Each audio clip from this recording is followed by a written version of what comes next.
Hi and welcome to the channel crime TV 24/7। Karnataka के घने जंगलों में पुलिस ऑफिसर्स की एक स्पेशल टीम भारी तादाद में किसी की खोज में निकली थी। एक ऐसे आदमी की खोज जिसके हैवानियत के चर्चे पूरे साउथ इंडिया में गूंजते थे। पूरी टीम बड़ी तेजी से जंगल की गहराइयों में पहुंच रही थी। उनसे कुछ ही किलोमीटर दूर उनका शिकार अपनी जान बचाने के लिए भाग रहा था। लेकिन आज वो अकेला नहीं था, उसके हाथ में उसकी 6 महीने की बच्ची भी थी। वो आदमी किसी खुफिया जगह पर जाकर छुप गया। पुलिस के करीब आने का एहसास उसे बखूबी हो रहा था। वो जंगल को अच्छे से जानता था। अचानक उसकी बेटी रोने लगी। एक सुनसान जंगल में छोटी से छोटी आवाज़ मीलों तक सुनाई देती है। अगर ये चुप न हुई तो आज उस आदमी का पकड़ा जाना तय था। कोई भी आम इंसान इस हालत में सबसे पहले अपनी बच्ची की जान को सुरक्षित करने की कोशिश करता, लेकिन इस आदमी को अपनी जान इतनी प्यारी थी कि उसने अपनी नन्ही सी बच्ची को हमेशा के लिए चुप करवा दिया।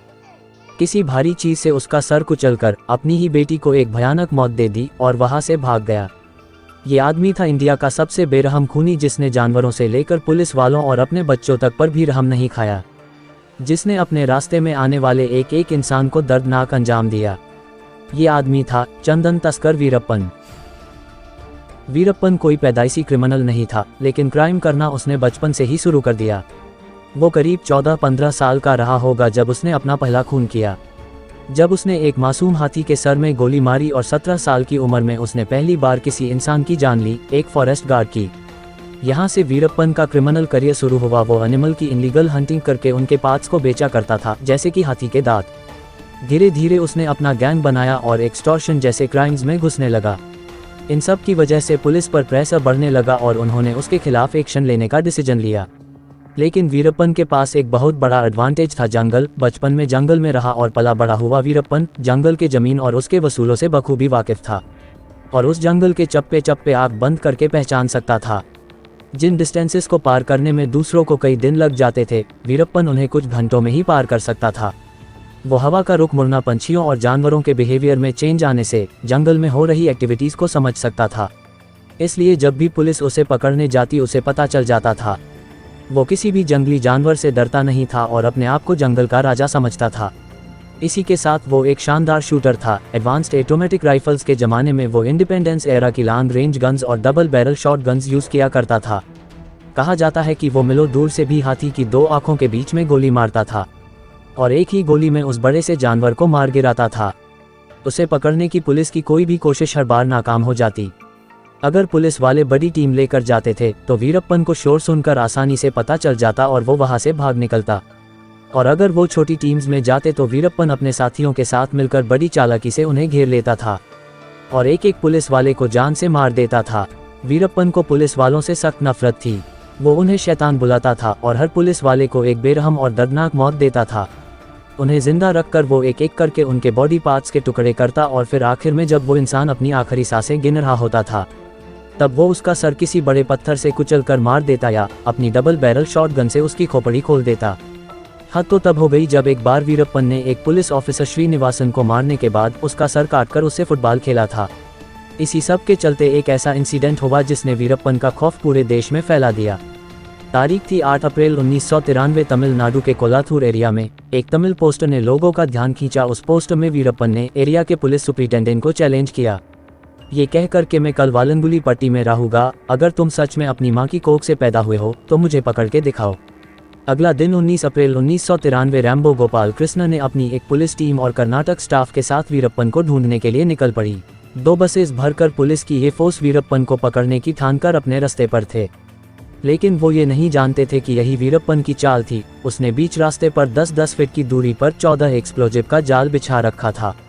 जैसे ही पुलिस की टीम उसके जाल में फंसी, वीरप्पन के आदमी ने दूर खड़े होकर रिमोट से बटन दबाया और बस एक ऐसा धमाका हुआ कि बस हवा में उछली और अंदर बैठे हुए जवानों का शरीर जलकर खाक हो गया। धमाका इतना भयानक था कि मीलों दूर तक शॉक वेव महसूस हुई। दूसरी बस की टीम जब वहां पहुंची तो उन्हें काफ़ी देर तक सिर्फ धूल क्लियर होने का इंतज़ार करना पड़ा ताकि वो अपने साथियों को देख भी पाए। जस्ट इमेजिन, इस घटना में करीब 20 पुलिस ऑफिसर ने अपनी जान गंवाई, वो भी इतनी बुरी तरह से कि उनकी लाश आसपास के जले गले टुकड़ों में बरामद की गई। इसी के साथ 30 और पुलिस ऑफिसर इंजर्ड हुए। वीरप्पन इतना क्रूर और बेरहम हो गया था कि उसके आसपास के गांव के लोग भी डरने लगे थे। क्योंकि अगर उसे किसी पर हल्का सा भी शक हो जाता तो वो उन्हें जान से मार देता, चाहे वो कोई मासूम हो, गांव वाला हो, कोई पुलिस वाला हो या फिर उसके अपने कोई गैंग का मेंबर हो। इसी के चलते पुलिस और उसकी मुठभेड़ आए दिन होती रहती थी, लेकिन एक दिन ऐसी ही मुठभेड़ में उसकी बेटी की जान चली गई। कहा जाता है जब वो पुलिस से बचकर भाग रहा था तो उसके हाथ में उसकी 6 महीने की बच्ची रोने लगी और बचने के लिए उसने अपनी बच्ची का सर कुचलकर उसकी जान ले ली। इस कहानी के कई अलग अलग विजन्स हैं। कुछ लोगों का ये भी कहना है कि उसकी बच्ची उसके हाथों से एक्सीडेंटली गिर गई, और कुछ लोग ये भी कहते हैं कि वीरप्पन ने काफ़ी समय पहले ही अपनी बच्ची को मार डाला, ताकि अगर कभी पुलिस उसे पकड़ने आए भी तो उसे अपनी बच्ची की वजह से खतरा न हो। अपनी बच्ची को मारना उसके लिए स्ट्रैटेजिक डिसीजन था। वीरप्पन ने धीरे धीरे पुलिस से बचने के लिए अलग अलग टैक्टिक्स यूज़ करनी शुरू की। उसने गांव वालों को पैसे देने शुरू किए, जिसकी वजह से वो एक रॉबिन हुड जैसा बनता जा रहा था। और जब पुलिस पर प्रेशर बढ़ता तो डेस्परेशन में गांव वालों को टॉर्चर करते वीरप्पन की इन्फॉर्मेशन के लिए, जिसकी वजह से पुलिस और गांव वालों में डिफरेंसेज आ गए और वीरप्पन उनके लिए और बड़ा हीरो बन गया, यानी कि गाँव वाले वीरप्पन की ज़्यादा मदद करने लगे। इसी के साथ वो जिन जंगलों में छुपता था वहाँ से कर्नाटक, तमिलनाडु और केरला के बॉर्डर पास होते थे। तो जब कर्नाटक में पुलिस उसे पकड़ने आती वो भागकर तमिलनाडु चला जाता। स्टेट डिफरेंसेज के चलते पुलिस उसके खिलाफ एक्शन ले ही नहीं पाती। वहीं तमिलनाडु जाकर उसने अपने क्रिमिनल एक्टिविटीज़ को जारी रखा, और जब वहाँ की पुलिस उसे पकड़ने पहुंची तो वो वापस कर्नाटक आ गया। ऐसे ही वो इन तीनों जगह के आर पार होता रहता और कानून के लूप होल्स का फ़ायदा उठाता रहता। इसीलिए उसको पकड़ने के लिए joint team special task force STF बनाई गई। 15 सालों तक वीरप्पन पुलिस को चकमा देकर कानून की पकड़ से बचता रहा, लेकिन अब उसके सारे रास्ते धीरे धीरे बंद होते जा रहे थे। लगातार होते रहे पुलिस एनकाउंटर में वीरप्पन के ऑलमोस्ट 80% गैंग खत्म हो चुकी थी। अब उसके साथ मुश्किल से 5-10 लोग बचे थे, और उसके फाइनेंशियल रिसोर्सेज भी खत्म हो रहे थे। लेकिन वीरप्पन के पास उसका एक ही सेफ्टी नेट था, जंगल, और ये बात पुलिस वाले भी समझ चुके थे कि अगर वीरप्पन को रोकना है तो उसे जंगल से बाहर ही खदेड़ना पड़ेगा। इसीलिए फाइनली अब उस पर रोक लगा देने की तैयारियां शुरू हुई। इस प्लान का नाम रखा गया ऑपरेशन कोकून। STF के हेड इंस्पेक्टर विजय कुमार, जो कि 10 सालों से वीरप्पन के गैंग को खत्म करने में लगे हुए थे, उन्होंने ही ये प्लान बनाया था। बात थी 2004 की। इंस्पेक्टर विजय कुमार को एक ऐसा क्लू मिला जिसने इस पूरी कहानी के अंजाम को लिख डाला। वो क्लू ये था कि वीरप्पन की आंखों में कुछ तकलीफ हो गई थी, वो ठीक से देख नहीं पा रहा था। इसी का फायदा उठाकर पुलिस के इन्फॉर्मेट, जिसे ट्रेडर कहा जाता था, उसके थ्रू कई मुलाकातों के बाद वीरप्पन को कन्विंस किया गया कि वो अपनी आंख का इलाज कराए, और वो मान गया। शायद तकलीफ ज़्यादा रही होगी। इसके बाद पुलिस की प्लानिंग ने तेज़ी पकड़ी। एक एम्बुलेंस का अरेंजमेंट किया गया, जिसका ड्राइवर STF का ऑफिसर ही होने वाला था, और एक STF ऑफिसर भी साथ में था। और फिर आया D-Day। 14 अक्टूबर 2004 वीरप्पन को उसके अड्डे से पिक किया गया। सफ़ेद कपड़ों में वीरप्पन कमज़ोर लग रहा था। अपनी पहचान बदलने के लिए उसकी जो सिग्नेचर थी मूछें, वो भी उसने काट दी। उसके साथ उसके 4 आदमी एम्बुलेंस में बैठे और फिर सफ़र शुरू हुआ। थोड़ी ही दूर जाकर एम्बुलेंस के ड्राइवर ने अचानक जोर से ब्रेक मारी। दोनों STF ऑफिसर एम्बुलेंस से बाहर निकलकर भाग गए। जब तक वीरप्पन समझ सकता कि उसके साथ क्या हुआ है, उतने में 2 सेकंड के अंदर अंदर वो एम्बुलेंस चारों तरफ से 30 आदमियों की बंदूकों से भरी STF की टीम से घिर चुकी थी। मेगाफोन पर अनाउंसमेंट किया गया, वीरप्पन तुम चारों ओर से घिर चुके हो, अपने आप को पुलिस के हवाले कर दो। लेकिन वीरप्पन हार मानने वालों में से नहीं था। एम्बुलेंस के अंदर से गोली चलाने की आवाज़ आई और अगले ही पल STF की पूरी टीम ने अपने ऑटोमेटिक राइफल से एम्बुलेंस पर गोलियां बरसाना शुरू कर दिया। 300 से ज़्यादा गोलियां उस एम्बुलेंस पर चलाई गईं।